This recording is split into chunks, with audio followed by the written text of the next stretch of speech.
Yo, Big Kish back up in here. Did y'all hear about Champagne Pissy and his petitions and all of that? Yo, dude is cooked. He's finished. He's out of there. Everybody bringing hip-hop back. He's sitting back mad. He's mad.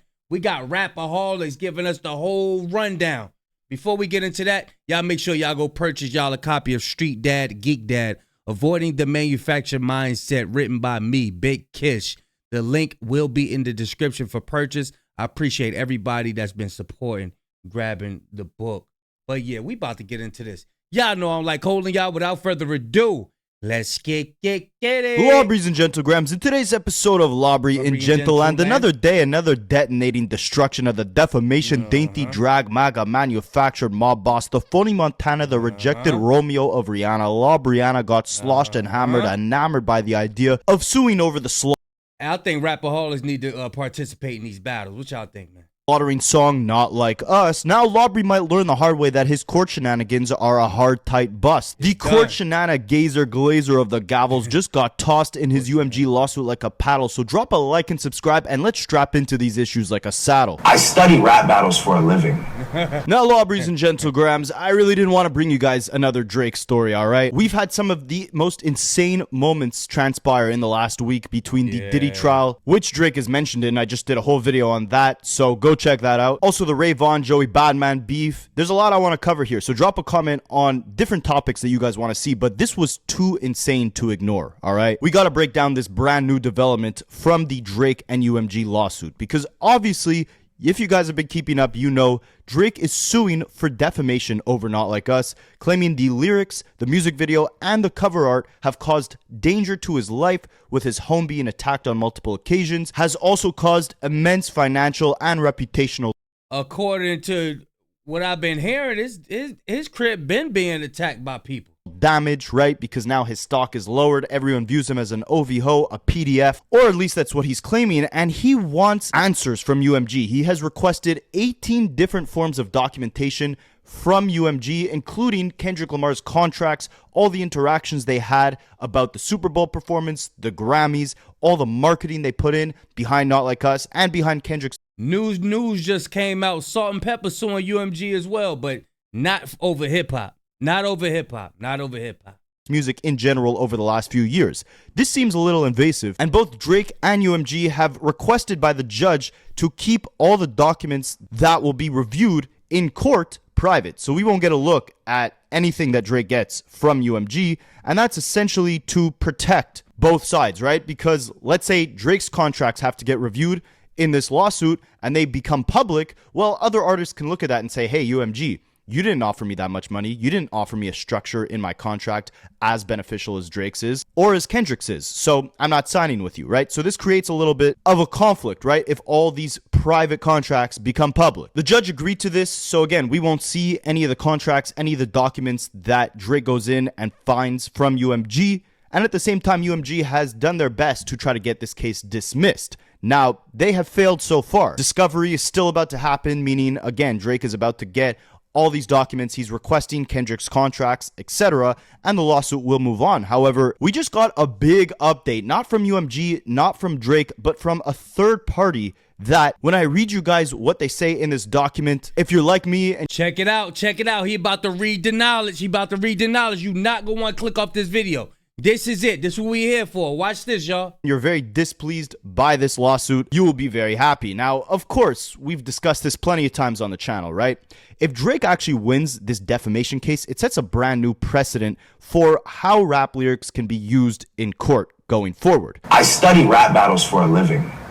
Right? Record labels are going to be paranoid that something they release from an artist can land them in a lawsuit similar to the one that Drake has now filed. And UMG said this in their own clapback to the lawsuit, that essentially this will compromise free speech, compromise what artists can use creatively in their music, and it sets a brand new standard for how lyrics can be used against artists and record labels in a court of law. Drake tried to frame this like he's saving the industry. When you boil it down, he's really just upset that he lost a rap battle. I study rap battles for a living. And don't get it twisted, he's not upset that Kendrick came at him with an insane insult that hurt his feelings, right? He doesn't care about that. Look at Meet the Grams. Meet the Grams was way more dark, way more scathing than Not Like Us, right? But Meet the Grams was not the hit. What Drake is mad about is the fact that Not Like Us became this global sensation with millions, billions of people around the world screaming OVO, screaming Certified Lover Boy, Certified PDF. These quotables are now staples within battle rap and within hip hop history, and they will. These quotables ain't going nowhere. Nowhere. Trust me. You got people using these quotables in their daily vocabulary. I'm talking about mid-sentence. What is it, the braids? Like, yo, I'm telling you, bro. Will forever be tied negatively to Drake's name. And Drake essentially thinks there's no way that UMG didn't. Hey, look, don't let a sister be scratching her head. You know, and look, that give leeway to, what is it, the braids? I'm telling you, bro. Anywhere you go. Have some big master evil plan to basically destroy his reputation by promoting this song to the ends of the earth, putting fake streams on it, fake numbers, boosting it on social media to essentially inflate how big the song really is, to make the world think it's this massive success when really that's all been manufactured, right? So Drake is suing UMG not just for releasing the song, but also promoting it in the ways that they have. And we'll see by the end of this lawsuit, did UMG really use bots? Did UMG really promote this song illegally on radio? Did they really kind of stretch and fudge the numbers? But I think, like Kendrick said on his Super Bowl halftime show performance, they try to rig the game, but you cannot fake influence, right? Regardless of the streams and the Spotify numbers and whatever, you can hear him perform the song every night on his GNX tour, and fans are screaming it at the top of their lungs, so much so to the point where you could be outside the stadium. There's videos of this, and you could still hear people singing the song. And I believe that is the exact reason why Drake is suing. But regardless, that doesn't matter, right? These are just the basics of what we know. What's important is this brand new document that got released within the lawsuit that is titled Brief of Scholars Charis Kubrin, I might be mispronouncing these names, so I'm sorry in advance, Jack Lerner, Adam Dunbar, and Kyle Winnan as amici curiae in support of defendant's motion to dismiss. These are the experts, y'all. These are the experts. Everybody know that UMG's ain't going to court for nothing. Everybody know this. But being as though that the judge, they want a shit show. They want the show. You know what I'm saying? But these experts came in like, nah, we ain't doing this. We ain't doing this. So these 5 scholars here are going by the alias amici curiae, and they are supporting UMG's motion to dismiss. Basically, they're in support of UMG's request to get this lawsuit tossed in the garbage. Now, that doesn't mean that they are working for UMG. This is, again, a third party of scholars who have literally studied rap battles for a living. I study rap battles for a living. And they are here to call out the dangers of this lawsuit and why it's logical for it to be dismissed. And they came with the facts. You guys are going to love this. So let's break it down. So just a little bit more background on who these guys are, why they have any authority to speak on this lawsuit. Basically, again, they're the collective known as Amici, a nationally recognized experts on the use of rap lyrics in court. They are criminologists and scholars of criminal justice, freedom of expression, and intellectual property. Amici have authorized landmark experimental studies demonstrating that rap evidence creates a strong risk Criminologists of bias in the courtroom. A legal treatise, I don't know if that's how you pronounce that, of the use of rap lyrics in criminal proceedings, content analysis of rap music, and research on the intersection of race and the criminal justice system. Amici has served as expert witnesses, been widely quoted in media, and presented their research to thousands of attorneys, judges, scholars. So these are well-known people. They well-studied. They've been doing their knowledge. So what might happen is, essentially, he might get kicked up out of there. They're not following through with this right here. And members of the public. As experts on rap music and its use in judicial proceedings, Amici seeks to provide this court with the contextual framework necessary to examine rap lyrics, one that accounts for rap's history as artistic expression, its genre-specific practices, and in particular, the unique role and normative conventions of rap battles, rap feuds, and quote-unquote diss tracks. A thorough understanding of this context is necessary not only to assess the defamation claim at issue in this case, but to prevent the harms that arise when courts treat rap lyrics as confessions or factual representations. So essentially, again, these are a group of criminologists, I can't pronounce that, and people who have studied rap battles and diss songs and the effects of using rap lyrics in court, and they're here to present why this defamation case is dangerous for the sanctity of creativity. So they continue. Drake's defamation claim rests on assumption that every word of Not Like Us should be taken literally as a factual representation. This assumption is not just faulty, it is dangerous. When rap lyrics are admitted, it is because they are treated as literal. This in turn opens the door to racial bias and stereotypes in the courtroom, as empirical studies have demonstrated. Treating rap lyrics as literal fact also threatens First Amendment speech protections, and the practice already has created a demonstrable chilling effect across the industry. As this court considers whether the song lyrics of Not Like Us are expressions of opinion or rhetorical hyperbole on the one hand, or assertions of fact on the other, Amitsi respectfully urges this court to consider rap's history and artistic conventions, and to recognize that diss track lyrics are far from factual representations. As we demonstrate below, they are hyperbolic forms of creative expression consistent with the unique artistic practices and normative conventions of this genre. Diss tracks are an emblematic and long-standing feature of the history and cultural context of rap. They are understood by audiences not to represent factual assertions about the opposing artist, but rather to demonstrate skill and dominance, meant to build allegiance and win competitions through clever wordplay. They breaking it down the way it's supposed to be broken down. The definition of a true rap battle. This is the culture. This what this was built off, man. This was built off going against the powers that be. So the rap was built off battle and speaking your mind.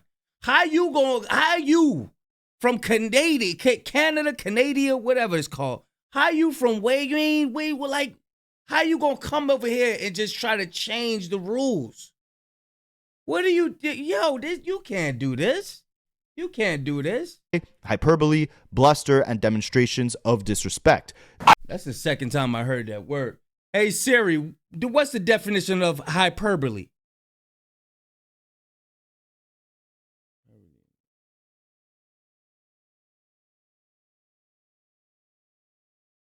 Oh, exaggerated statements that's not meant to be taken literal. So that's hip hop right there. That's why he's saying hyperbole. Bro, we just rapping. It ain't meant for it to be taken literal and all that.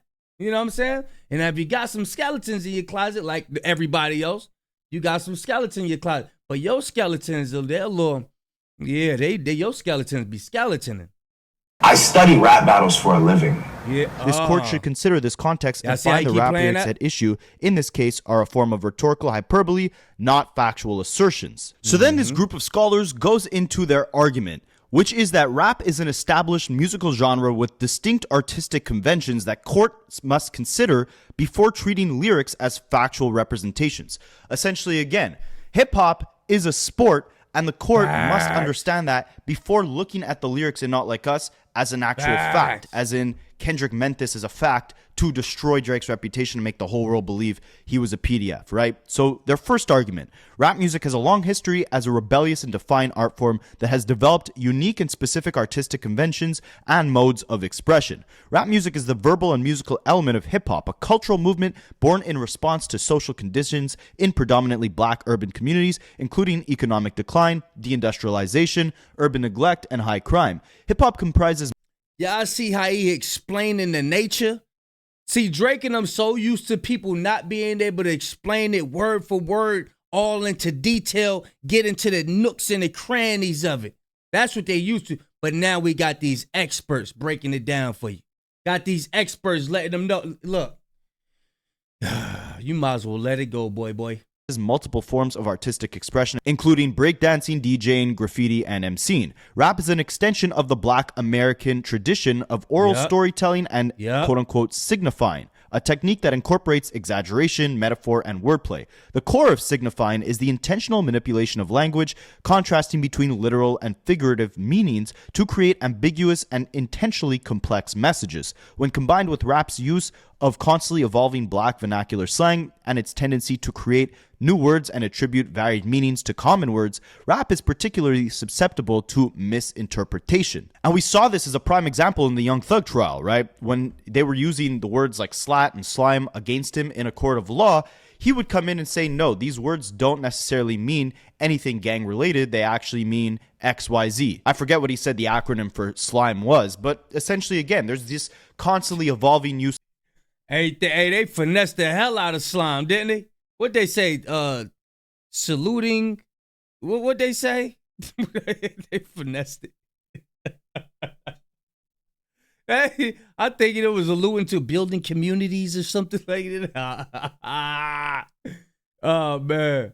Use of slang. There's these layered messaging and fantasy-like imagery and exaggerated truth within hip-hop, so it's very complicated to actually decipher what's truth and what's not. It is therefore critically important that courts understand the history, norms, and artistic conventions of rap music as crucial factors in determining the meaning of rap lyrics. In the words of the California Court of Appeal, given the figurative expressions which they are not intended to be and should not be read literally on their face. There you go. There you go. There you go. They about to wash Drake with this whole lawsuit, man. You got the experts. These are scholars. They study this type of stuff. Drake lawyers is not ready. Y'all let me know what y'all think about this in the description. In the comment section. Shout out to Rapaholics for reading this breakdown. And it's more to this. So he's about to cook for real, for real.